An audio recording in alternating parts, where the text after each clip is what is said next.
There is a specific standard which aims to ensure that the service develops, implements and maintains systems to partner with consumers.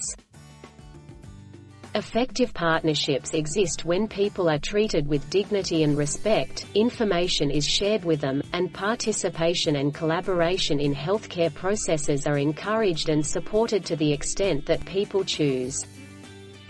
There are 4 criteria that underpin this standard. Systems are designed and used to support consumers, carers and families to be partners in healthcare planning, design, measurement and evaluation. Systems that are based on partnering with consumers in their own care are used to support the delivery of care. Consumers are partners in their own care to the extent that they choose. Health service organizations communicate with patients in a way that supports effective partnerships.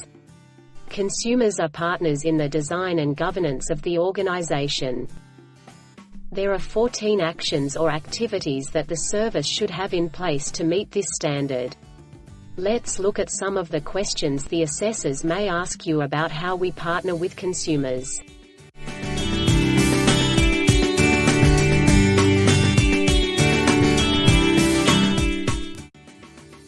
Can you describe how your service supports implementation of policies and procedures for partnering with consumers?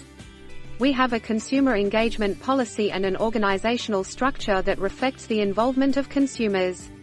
I am employed in a dedicated consumer coordinator position. How does your service work to improve processes for partnering with consumers? Our service consistently offers the Your Experience of Service survey, or YES survey. The results are regularly reported at our team meetings. We use the results to develop quality improvement projects to improve service delivery.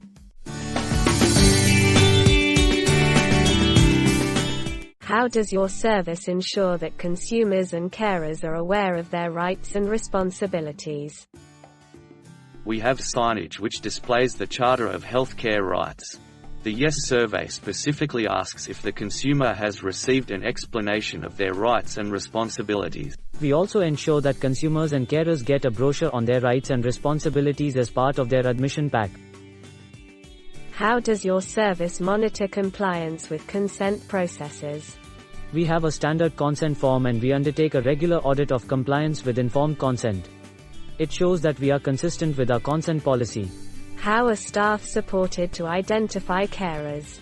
Our admission documentation requires that staff identify a primary carer. There is a regular audit to identify adherence to this policy.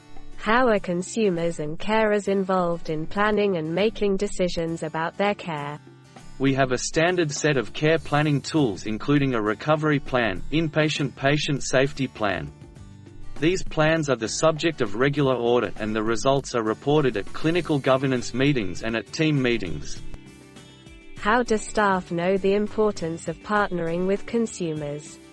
During orientation, staff receive information on the importance of partnering with consumers and carers.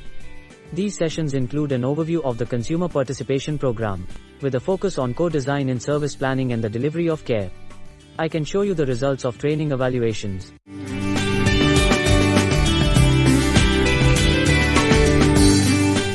How does your service ensure that they are communicating with diverse populations in the community? We have data on the diverse nature of the population that we serve.